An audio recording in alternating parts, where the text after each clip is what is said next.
Isang lalaki ang natagpuang patay sa irigasyon sa Pangasinan. Ayon sa pulisya, ang lalaki na mukha raw dayuhan ay may tama ng bala sa noo at may busal ang bibig. Makibalita tayo kay Jet Arceliana ng GMA Dagupan. Unang inakalang gamit ng magsasaka ang nakita sa irrigation canal sa barangay Bugtong, Bolo, mga Tarim, Pangasinan. Pero nang lapitan ng mga residente, napag-alamang isa pala itong bangkay ng lalaki. Prinoseso ng Soko at mga Tarim Pulis ang lugar kung saan natagpuan ang bangkay. Yung pinaglagyan kasi ay doon sa may running water na kung saan ay continuous yung takbo ng tubig. So, hindi namin malaman kung doon siya binaril o nung nilagay na doon ay patay na yung tao kasi wala kaming makita na dugo. May sugat sa noo at kanang braso ang biktima. Posibleng tama raw ito ng bala ng baril ayon sa Soko.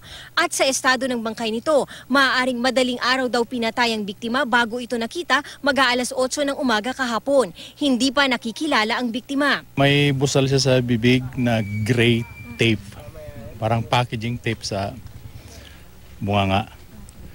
Parang kulay Chinese po siya pero hindi pa tayo nagkukonclude kung anong nationality.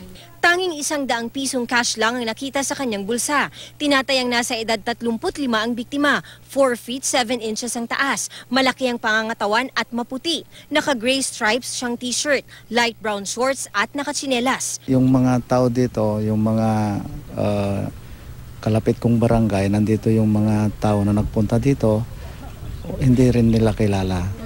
Kaya malamang hindi dito baka dito sa buong mga Tarim, baka hindi taga rito yan eh. Patuloy ang investigasyon para malaman ang motibo at kung sino ang may kagagawan sa krimen.